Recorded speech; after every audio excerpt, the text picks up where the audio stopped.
Josué, no capítulo 3. Eu acho que eu nunca falei nada sobre o livro de Josué aqui na IPVO. Eu acho que é a primeira vez.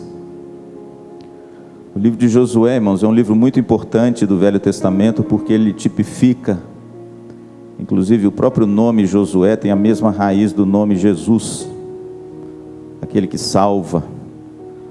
Ele tipifica muito a obra que Cristo fez na minha vida e na sua vida, como diz Colossenses capítulo 1, nos retirando do império das trevas e nos transportando para o reino do teu Filho em amor. Josué foi esse homem que começou ombreando com Moisés, começando debaixo do tacão e a liderança de Moisés. Ele, como Timóteo, do apóstolo Paulo, foi o grande responsável para passar o bastão, e foi ele o responsável para colocar o povo na terra.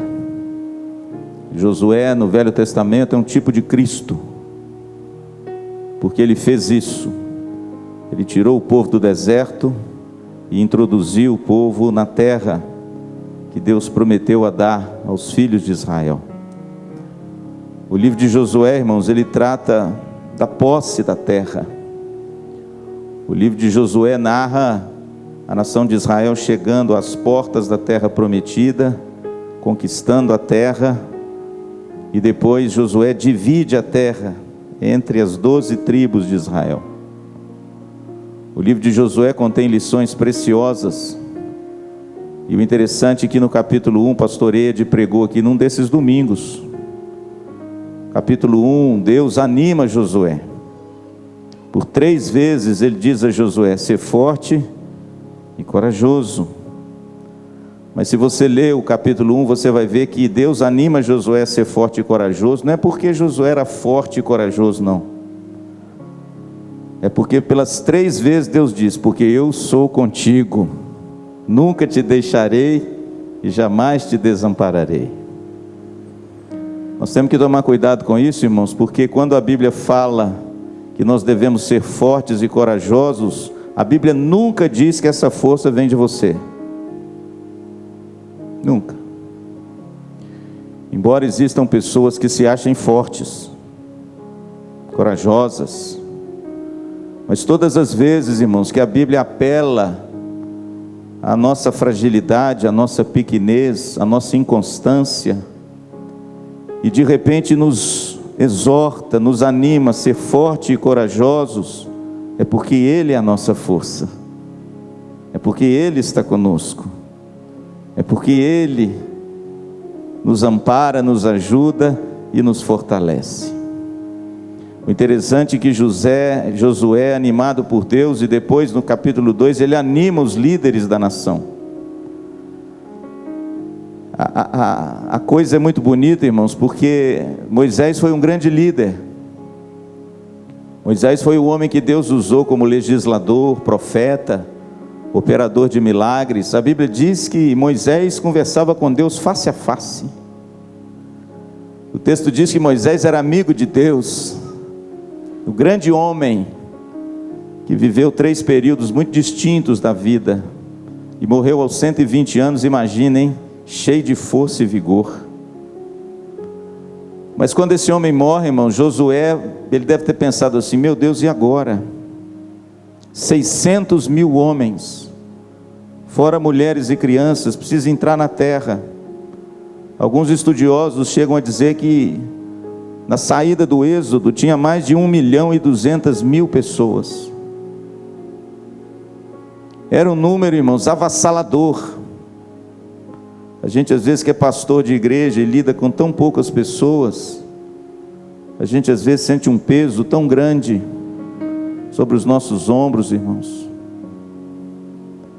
Eu fico imaginando Josué, um jovem, mesmo treinado na têmpera de Moisés. A Bíblia diz que Moisés não entra na terra, Deus não permite que Moisés entre na terra, porque Moisés escorregou em alguma ordem de Deus lá atrás, e por causa disso Deus diz: Moisés, você só vai ver de longe, mas você não vai entrar. E agora como diz o poema de Drummond de Andrade, e agora José? Moisés é morto. E Deus então, irmãos, anima Josué. Sabe por quê? Porque como eu preguei aqui na quinta-feira, ninguém no reino de Deus é indispensável. Deus sempre conta com aquele que se prontifica. E se de repente, querido, falhamos, nos ausentamos, dizemos não, ou nos retiramos da obra, pode ficar tranquilo, Deus levanta outro. Deus é expert em fazer continuar a sua obra até o dia que Ele voltar. O interessante é que Deus anima Josué, e na sequência, Josué anima os seus líderes, com a promessa de conquistar a terra. E no capítulo 3 ao capítulo 5, que eu quero me ater com os irmãos rapidamente nessa noite, Josué faz os preparativos para conquistar a terra. O capítulo 3 ao capítulo 5 são os capítulos dos preparativos. O que Josué implementou? Qual foi o expediente, a estratégia, o procedimento que Josué fez para conquistar a terra, para vencer as guerras que ele venceria? Certamente, querido, você e eu temos batalhas a vencer. E como um velho presbítero que já partiu para a glória dizia para mim, a maior batalha que eu travo é contra mim mesmo. Talvez você seja o seu pior inimigo. Talvez o seu coração seja o terreno mais enganoso que existe em você. Vivemos dias, irmãos, de muitas dificuldades. Vivemos dias onde nós ficamos muitas vezes perplexos com muitas coisas. Batalhas, como diz Paulo, por fora, temores por dentro. Talvez você tenha entrado aqui nessa noite desse jeito. Lutas por fora, temores por dentro. Fique tranquilo, querido, não foi diferente de Josué. E não foi diferente de nenhum dos servos de Deus. Porque lá em Hebreus diz que da sua fraqueza eles tiraram força. O salmista diz com muita propriedade: diga ao fraco, eu sou forte. Mas preste atenção, somos fracos, viu? A nossa força, ela não provém das coisas desse mundo, e nada que o mundo possa te dar. A nossa força, a fonte da nossa força é o Senhor. Por 3 vezes, Deus foi muito incisivo e disse isso a Josué: Josué, não temas, ser forte e corajoso, porque eu sou contigo por onde quer que andares. Nunca te deixarei, jamais te desampararei. Que promessa, hein, irmãos?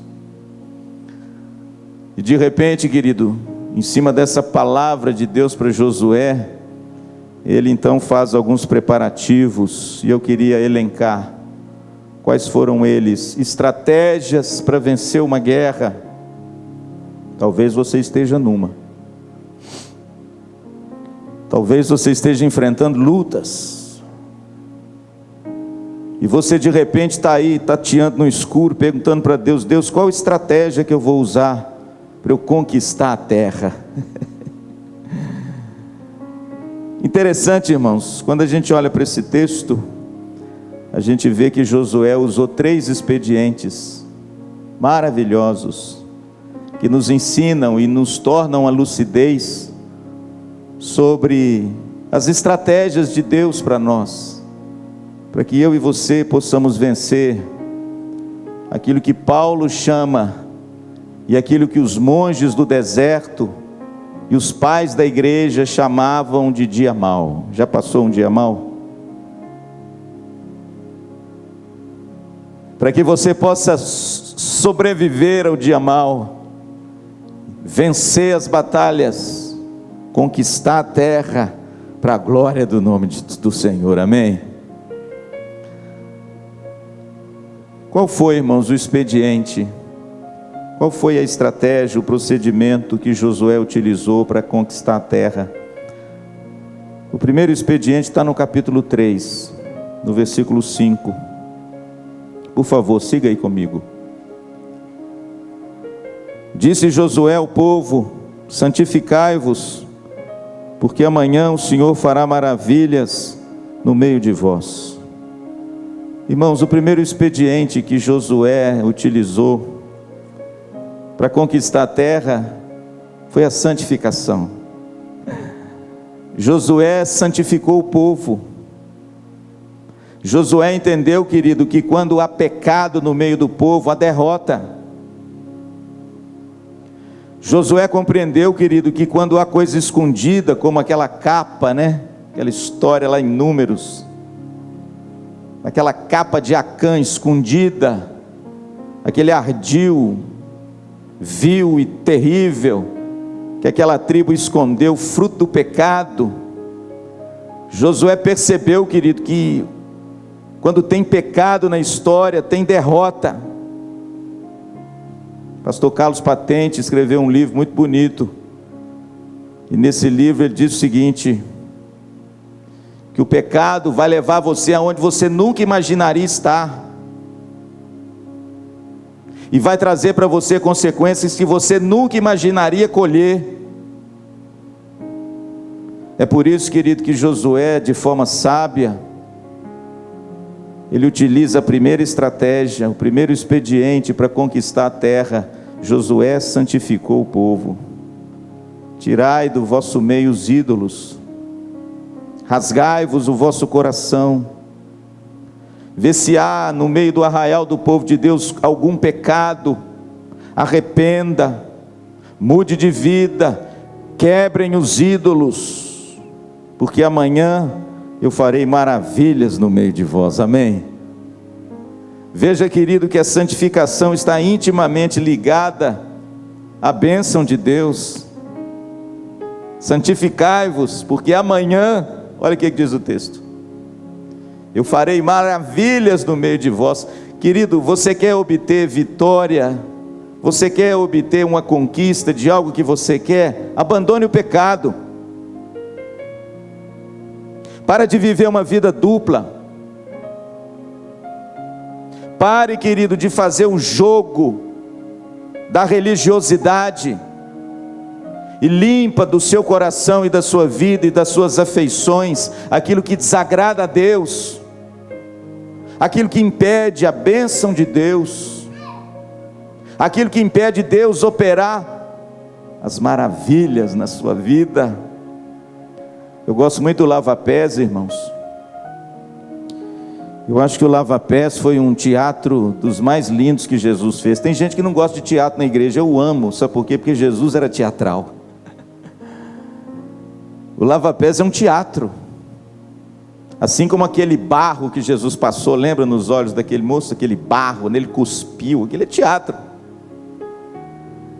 O Lava-Pés, irmãos, é um teatro bonito, porque ele é uma ilustração de algo precioso que Jesus Cristo quis ensinar para os seus discípulos no final da caminhada, antes dele ir para a cruz. O interessante é que quando Jesus tira a vestimenta de cima, se enrola numa toalha, ele se faz o servo mais humilde da casa e começa a lavar os pés dos discípulos. Pedro, sendo um judeu daqueles assim austeros, certinho, ele olha para Jesus e fala assim: Senhor, o Senhor nunca vai lavar os meus pés. Ele está certo, irmãos. Sabe por quê, Davi? Porque naquele tempo o senhor e mestre da casa, o rabi, ele nunca ia fazer um negócio desse, irmãos. Ele tinha serviçais na casa, e os serviçais que lavavam os pés dos hóspedes eram os mais humildes da casa. E é por isso que Pedro toma a dianteira e é boca do colégio de discípulos para dizer o que todo mundo estava pensando: Senhor, o Senhor nunca vai lavar os meus pés. capítulo 13, versículo 5, Jesus olha para Pedro e diz duas coisas: se eu não te lavar os pés, você não tem parte comigo. Sabe o que significa isso, irmãos? Que se nós não buscarmos uma vida de santificação, Jesus passou longe de você. Se a gente não busca uma vida de pureza, de consagração, nos pensamentos, nos olhos, nos lábios e nas mãos, Jesus não tem parte conosco. Segunda coisa que ele diz para Pedro no versículo 5: quanto ao corpo todo, vocês já estão limpos, mas quanto aos pés, vocês precisam lavar todos os dias. Porque Pedro diz para ele o seguinte, respondendo a Jesus: Senhor, então me lava todo. Aí Jesus responde isso: olha, não precisa, porque vós já estáis limpos pela minha palavra. Mas tem uma parte do corpo que você precisa lavar todo dia. O quê? Os pés. Por quê, pastor?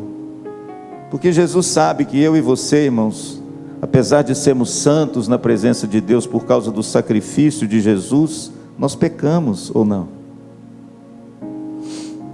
Sujamos os pés.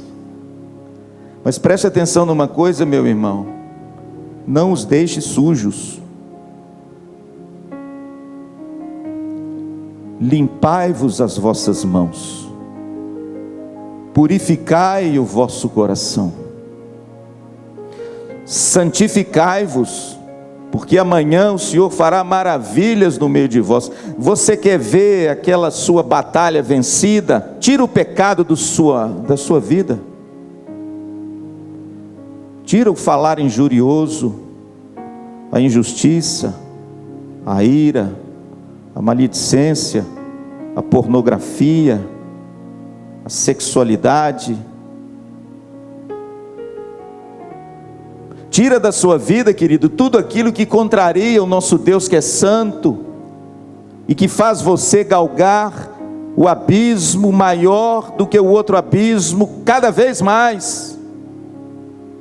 Pastor, qual foi a primeira estratégia de Josué, que aprendeu com Moisés durante tanto tempo e agora usa as armas, né?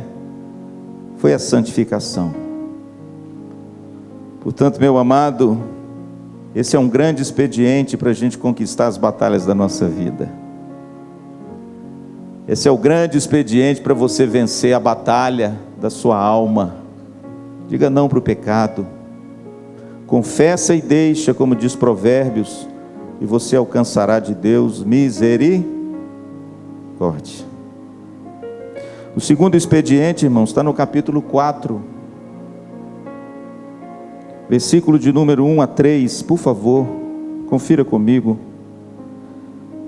Tendo, pois, todo o povo passado o Jordão, falou o Senhor a Josué, dizendo: tomai do povo 12 homens, um de cada tribo, ordenai-lhes, dizendo: daqui do meio do Jordão, do lugar onde parados pousaram os sacerdotes os pés, tomai 12 pedras, e levai-as convosco, e depositai-as no alojamento em que haveis de passar essa noite. Verso 8.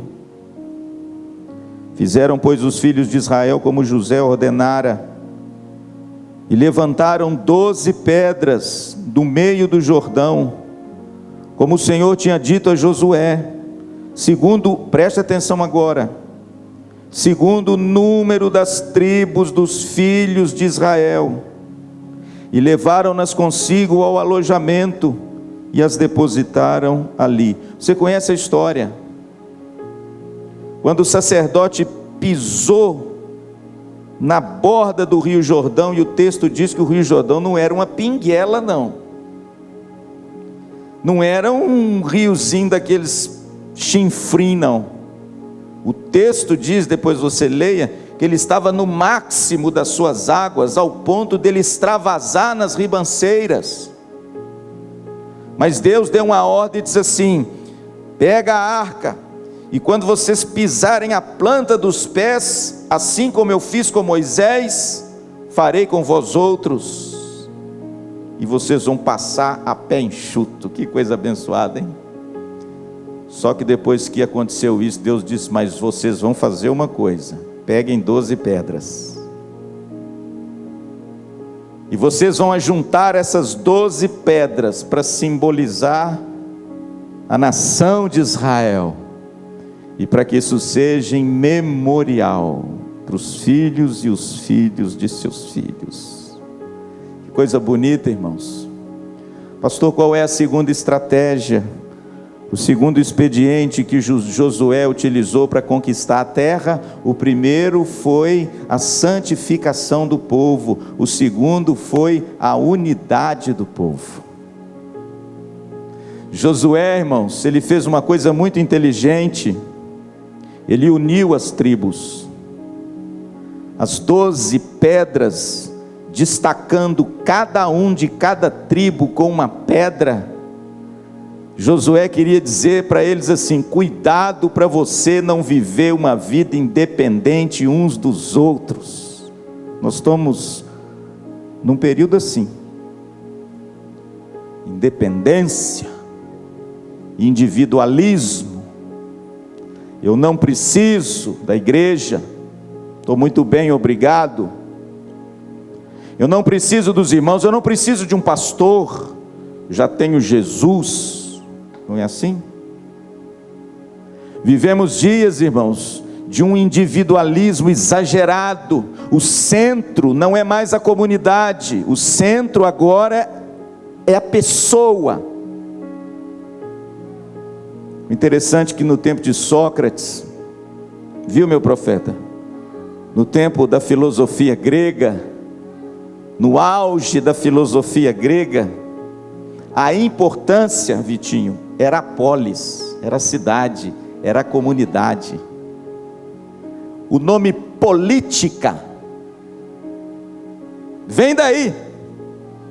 Pastor, o que significa política? Significa a administração da polis, da comunidade.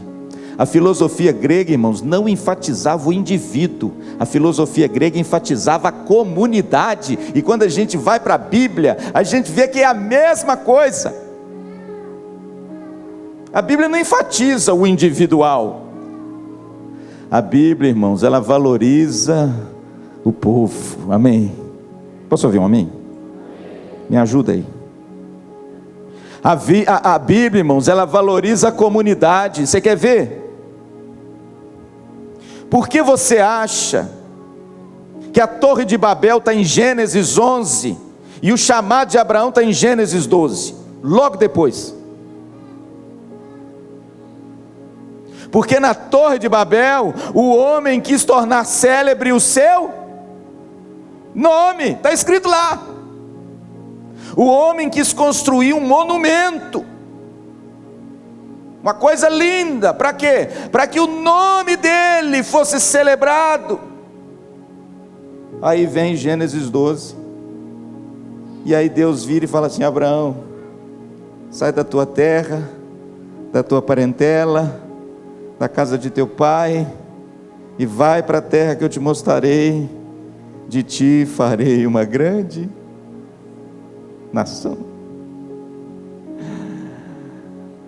Pastor, sabe o que significa isso, irmãos? Enquanto nós buscamos o glamour pessoal, essa individualidade maligna, que de repente se instaurou no coração de muitos, dizendo: não preciso de nada.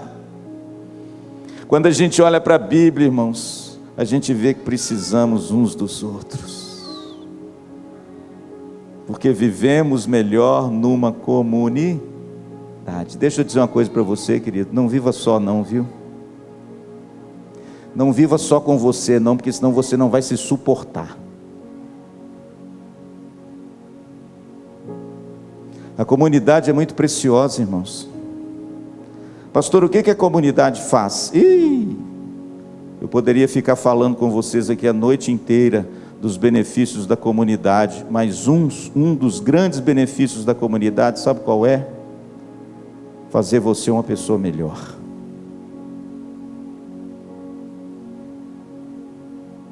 fazer com que as arestas do seu caráter e da sua personalidade sejam limadas por Deus, fazer com que os espinhos e aquilo que machuca os outros sejam tratados por Deus, e você possa cada vez mais ter o caráter de quem?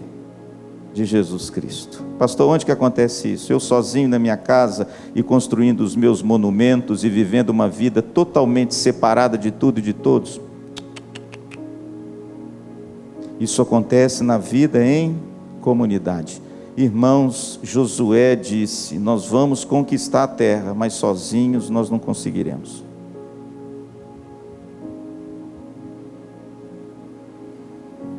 E aí, irmão, Josué faz uma coisa bonita, ele faz um teatro, né?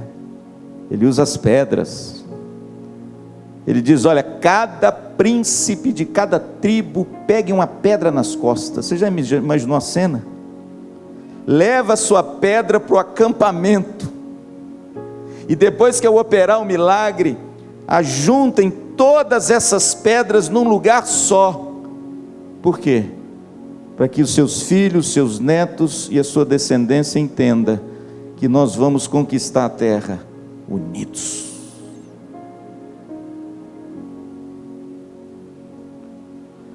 Não é à toa que Jesus disse que uma casa dividida não subsiste.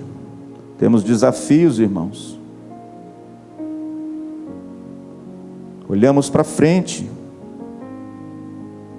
olhamos para aquilo que Deus tem para nós, para a nossa terra. Precisamos uns dos outros, precisamos de menos críticas e de mais ajuda.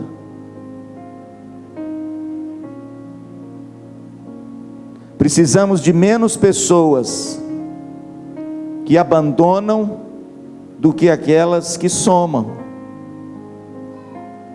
Agora, irmãos, mais do que nunca, é hora de estarmos juntos, não separados. Pastor, qual a segunda estratégia de Josué para vencer a guerra? A unidade. Amém? Não é isso que o Salmo diz? Não é isso que aquele cântico de romagem? Olha aí para o pastor, o Salmo 133, olha aí. O que diz lá Davi no Salmo 133? Me ajuda aí. Quem sabe de cor? São 3 versos só. Pessoal aí de cima. Ó quão bom e agradável. É isso mesmo, Davi? Me ajuda aí. É os irmãos viverem em união. É como o óleo precioso que desce da barba e desce para as golas de suas vestes, a barba de Arão. É como o orvalho do Hermon que desce do alto do monte. Ali ordena o Senhor a sua bênção e a vida para sempre. Sabe o que significa isso, meu irmão? Significa que a unidade, assim como a santidade, atrai as bênçãos de Deus. Amém? Pastor, como é que eu conquisto a minha batalha pessoal? Como é que eu vou vencer a minha guerra pessoal? Com unidade, buscando ajuda, ouvindo, se aconselhando, participando, doando, recebendo, no seio da comunidade e não afastado dela. Você não vai se tornar uma pessoa melhor, talvez pior. Louvado seja Deus. O interessante, irmãos, estou terminando. Eu acho que esse negócio de Moisés, de Josué com pedra, eu acho que emblemou, inclusive, os profetas. Porque você pode olhar, por exemplo, lá em Elias, quando a nação caiu numa bancarrota muito grande, por causa do pecado de um rei frouxo, que se casou com uma mulher idólatra, e essa mulher levou a nação inteira à bancarrota. Você conhece a história em 1 Reis 18 e 17, a história de Jezabel e de Acabe. O texto diz que essa mulher contrata 450 falsos profetas de Baal, e ela institui o culto a Baal no templo de Jerusalém.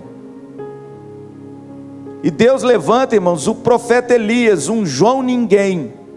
Não era de família boa, não tinha descendência famosa, ninguém sabia de onde era, nem sabia do pai dele.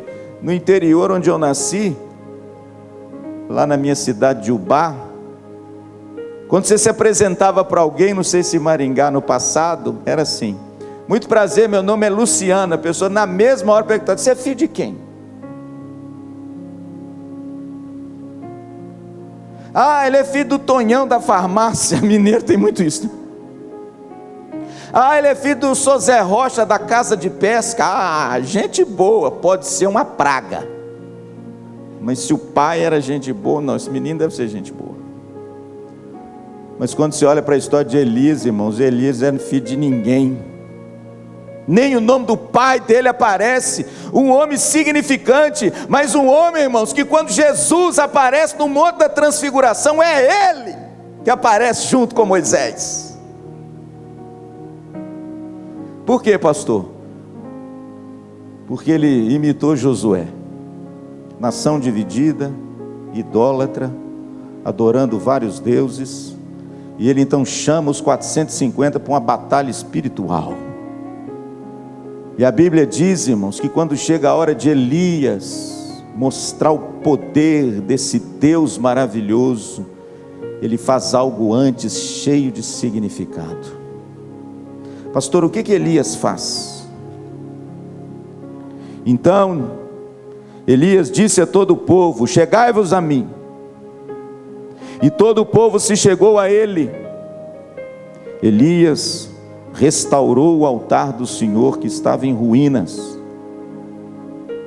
Como é que ele fez isso? Tomou 12 pedras, segundo o número das tribos dos filhos de Jacó, ao qual antes viera a palavra do Senhor dizendo: Israel será o teu nome. Pastor, o que Elias fez? A mesma coisa que fez Josué. Elias, irmãos, viu que a nação estava dividida, cada um adorando o seu Deus, e ele faz um teatro. Qual é o teatro, pastor?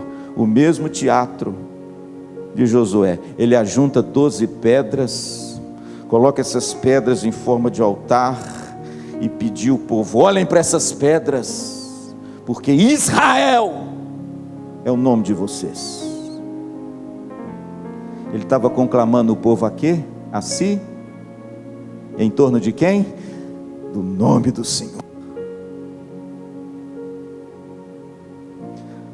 Ah, irmãos, há um poder muito grande quando a igreja se une num propósito.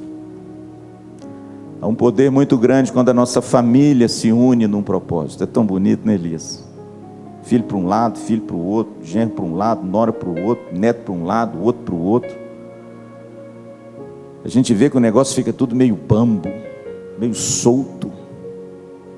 Mas quando há um propósito na casa, quando há unidade do pensamento, como diz Paulo em Filipenses, um só propósito, um só pensamento, uma só forma de agir, quando há essa unidade, irmãos, ordena o Senhor a bênção e a vida para sempre. Amém? Pastor, qual foi a última estratégia de Josué para conquistar a terra? Capítulo 5. Estou terminando.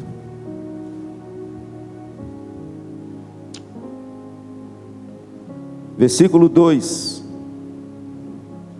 Naquele tempo, preste atenção que isso tudo foi antes de entrar na terra. Por quê? Porque é no capítulo 6 que eles entram. Tudo isso é preparação. Santificou o povo, uniu o povo. Terceira coisa: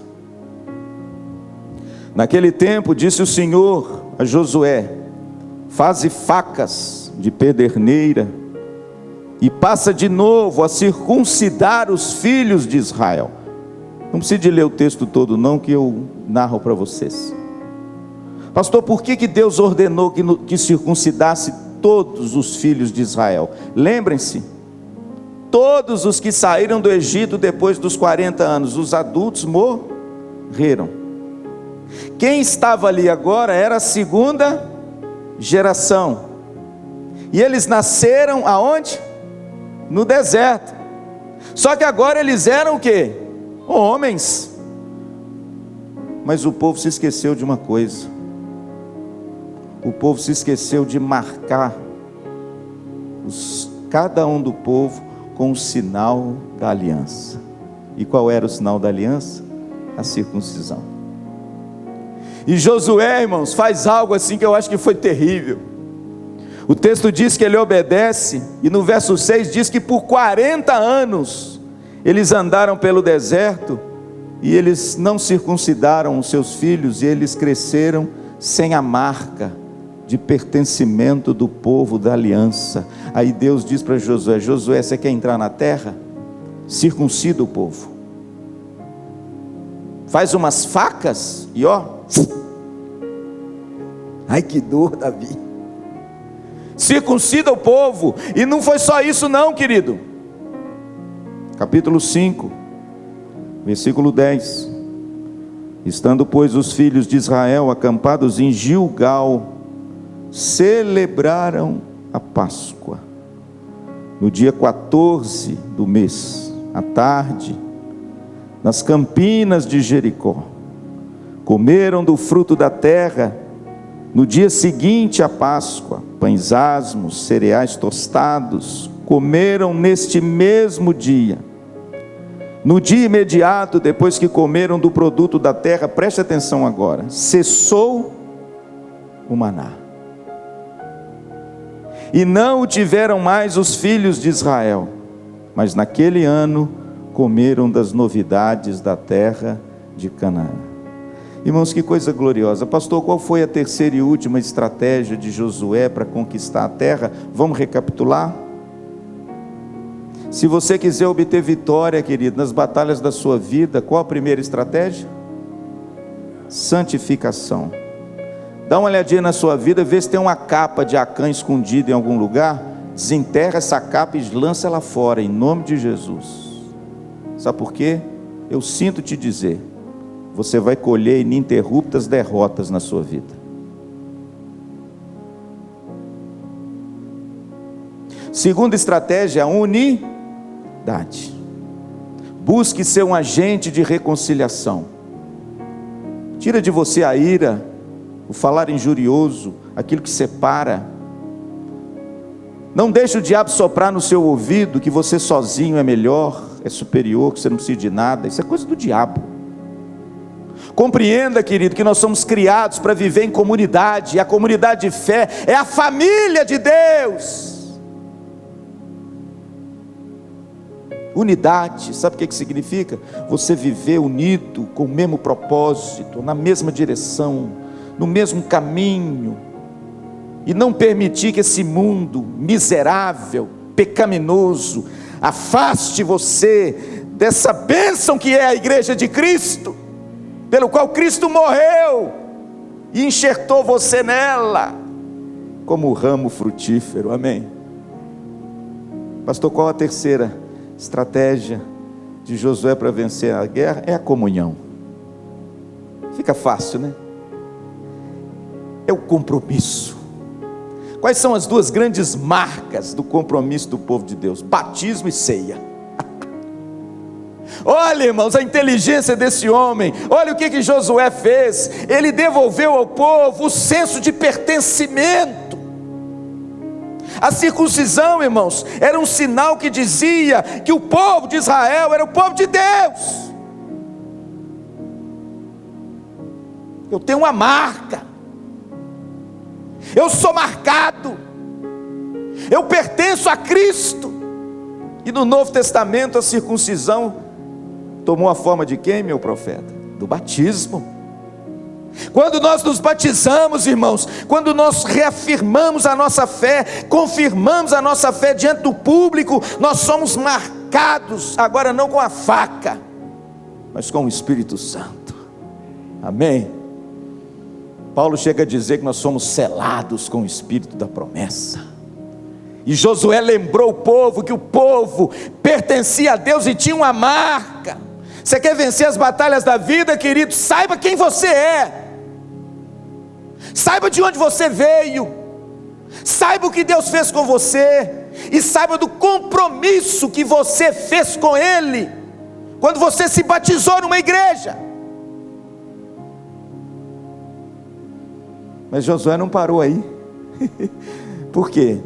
Porque todo aquele, meu pastor, que de repente passa pelas águas, os batistas, nossos irmãos gostam muito de falar isso, Mano, eu vou passar pelas águas. Mas o presbiteriano também passa. É menos água,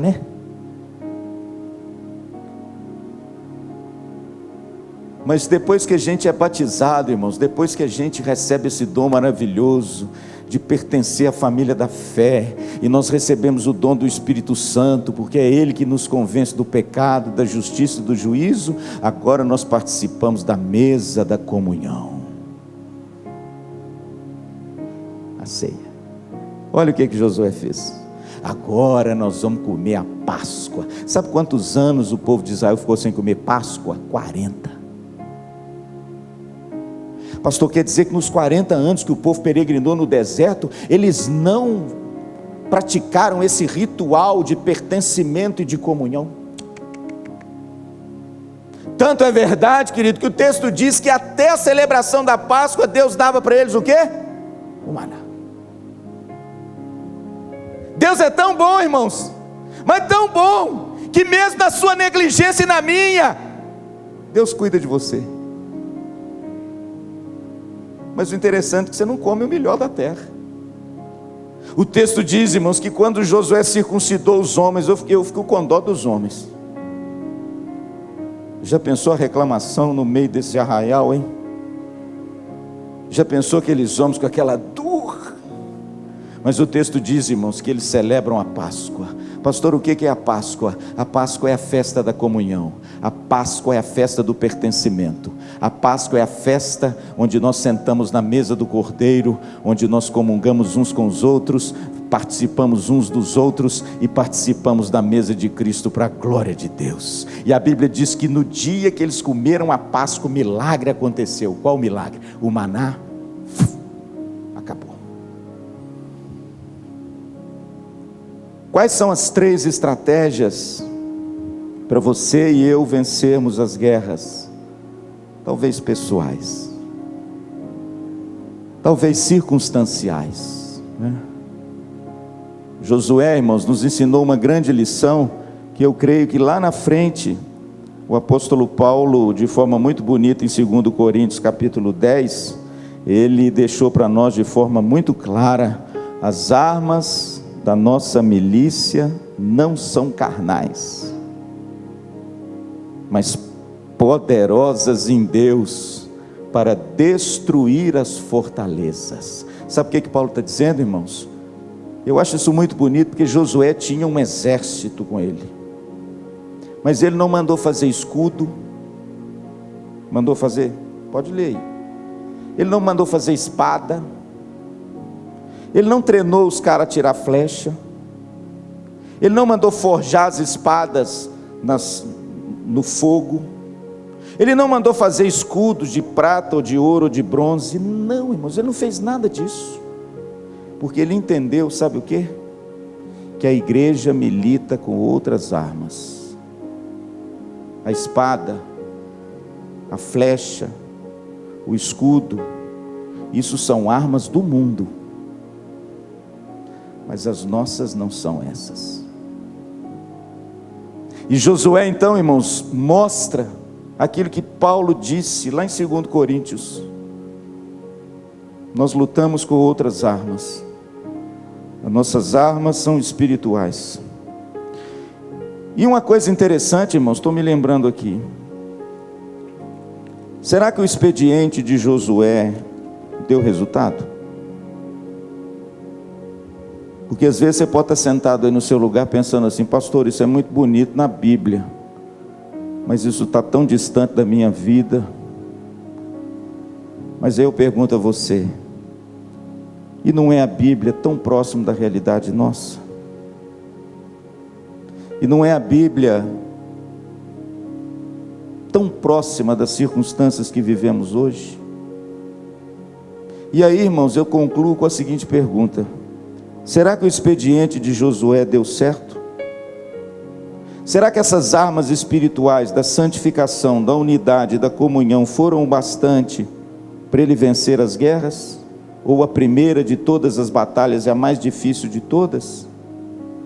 Irmãos, deu tanto resultado que você vai ver agora que depois que ele circuncida as pessoas e promove a Páscoa, veja o que aconteceu. Versículo 13.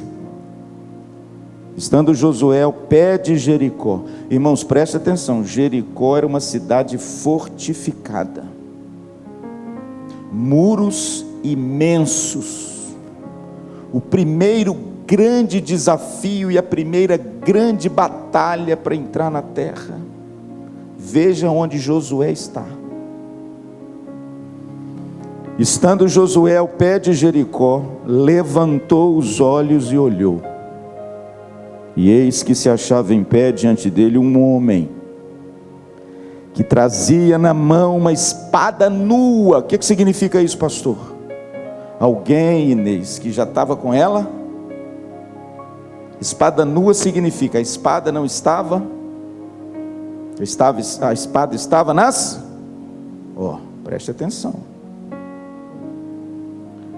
Chegou-se esse homem a Josué e disse-lhe, chegou Josué a ele, verso 13, e disse-lhe: és tu dos nossos ou dos nossos adversários? Josué, irmãos, na hora que olhou aquele homem com aquela espada imensa nas mãos, ele pergunta: escuta aqui, se é por nós ou é contra nós? Se é dos nossos aqui ou se é dos deles lá? Eu acho que ele estava orando, falando assim: tomara que seja dos nossos. Olha a resposta desse homem, eu vou te dizer daqui a pouco quem ele é. Respondeu ele: não, eu não sou nem de lá e nem de cá, eu não sou nem do povo de Israel e nem do povo de Jericó, eu sou o príncipe do exército do Senhor, e eu acabo de chegar. Então Josué se prostrou com o rosto em terra e adorou, e disse-lhe: que diz meu senhor ao seu servo? Respondeu o príncipe do exército do Senhor a Josué: descalça as sandálias dos pés, porque o lugar que estás é santo. E fez Josué assim. Agora eu pergunto, quem era esse homem? É isso mesmo. Era a segunda pessoa da Trindade, o Filho eterno de Deus, numa teofania, numa representação humana no Velho Testamento. Por quê? Porque Josué o adorou. Porque se fosse anjo, ele não permitiria adoração. Mas quando Josué se prostra e o adora, ele recebe a adoração e diz: tira a sandália dos pés. Agora eu pergunto, a mesma palavra que esse mesmo anjo na pessoa de Cristo diz para Moisés na sarça. Mas o que me encanta, irmãos, é que quando esse guerreiro, tipificando aqui Jesus Cristo, com uma espada nua na mão, aparece e diz assim: olha, fique tranquilo, fique em paz, porque eu acabei de chegar. A batalha é minha, a vitória é minha, eu vou adiante de vocês, e a batalha de vocês é a minha batalha, eu pelejarei por vocês. Por quê? Porque eu já estou com a espada desembainhada. Agora eu pergunto, o expediente de Josué deu certo? O apóstolo Paulo em Romanos, ele disse: se Deus é por nós, quem será contra nós? E você conhece a história, não conhece? A história é muito bonita, irmãos. Eu nunca vi uma muralha cair com grito. Você já viu demolir um prédio com um grito? Você já viu alguma construção dessas gigantesca cair com um grito? Eu já vi talvez um vidro quebrar com um grito assim daqueles poderosos. Mas foi isso que aconteceu. Você conhece a história das muralhas de Jericó? 7 voltas, 7 dias, no último dia 7 vezes, e na última volta toca a trombeta, porque a trombeta era um sinal de guerra, não era? Tocou a trombeta, nós vamos guerrear. Só que eles tocaram a trombeta 7 dias sem fazer nada. Trocava a trombeta e voltava, tocava a trombeta e voltava, tocava a trombeta e voltava. Eu acho que o povo deve estar assim: meu Deus do céu, que hora que nós vamos guerrear? Tocava a trombeta e voltava. Aí no 7º dia Deus falou assim: vocês vão dar 7 voltas agora. Primeira volta tocava a trombeta e nada, e assim até a 7ª volta. Aí Deus disse: agora sim, na 7ª volta você toca a trombeta. Agora vocês vão fazer o seguinte: nós vamos guerrear, nós vamos pegar os escudos, nós vamos pegar as flechas, nós vamos pegar a espada. Não, vocês gritam. Viu, Davi? Dá um grito aí, Davi. E a Bíblia diz, irmãos, que na 7ª volta, quando tocou a trombeta, o povo gritou em alta voz. E sabe o que aconteceu? Aquele príncipe que saiu com a espada nua, desembainhada, que diz para Josué que as lutas e as batalhas da vida não eram dele, mas eram dele, derrubou as muralhas, e o povo venceu. Irmãos, em dias de tanto materialismo, em dias em que nós confiamos tanto nas coisas que vemos, em dias onde que a nossa força parece que está sendo forjada por nós mesmos, a palavra de Deus nos remete lá atrás, para que você compreenda que a nossa força não vem de nós. Quem guerreia as nossas lutas é o Senhor. É Ele que nos concede a vitória. É Ele que vai na nossa frente. Pastor, mas o que Ele espera de nós? As armas espirituais. Que armas são essas? Sede santos, meu irmão, porque eu sou santo, disse Jesus. Não permaneça no pecado, não permaneça no litígio. Busque a comunhão, a unidade, busque esse congraçamento maravilhoso do povo de Deus. Tenha em você as marcas do pertencimento. Não seja um visitante crônico da IPVO. Não seja um cristão nominal. Traga em você a marca de Jesus. Se batize. Batize os seus filhos. Nós pertencemos a Cristo e a sua igreja, e temos uma marca. Temos, irmãos, uma mesa que nos torna iguais. Temos algo que nos dignificou, que foi a cruz de Cristo. Participe dessa doce comunhão. Se nutra dessa coisa maravilhosa de você compartilhar a sua vida com outros, ser enriquecido e enriquecer a vida de outros. A Cíntia teve aqui, irmão, sexta-feira, deu um testemunho maravilhoso. Ô moça que sofreu, você devia estar aqui para ouvir. Você que acha que está sofrendo demais, você devia estar aqui, querida, para ouvir o que essa moça enfrentou durante a vida inteira. Teve o corpo todo queimado, esteve praticamente morta por 3 vezes. Um testemunho, irmãos, tão bonito. Mas o que mais me enche e me encheu de alegria não foi o milagre que Deus fez na vida dela, não. Porque o maior milagre que tem é o milagre da salvação, e não da cura física. Mas o maior milagre, um dos grandes milagres que eu vi na vida da Cíntia, é que ela é uma mulher, irmão, que tinha tudo para ser aborrecida, machucada, magoada, ser uma mulher de mal com tudo e com todos. Porque olha o que aconteceu com essa mulher. Eu vou dizer uma coisa, pastor, ela trabalha em que hoje? A Cíntia hoje é psicóloga. A Cíntia hoje tem uma clínica que quem construiu essa clínica foram irmãos dessa igreja. Essa clínica é construída numa casa de recuperação aqui em Marialva, que trabalha, sabe com quem, Inês? Com drogados, com alcoolizados, uma casa de recuperação, e ela presta serviço a esses homens, gratuitamente. Ela dá o que ela recebeu, graça pura de Deus. Ela entendeu, querido, que aquilo que ela recebeu em Cristo, ela precisa partilhar. E sabe onde isso acontece?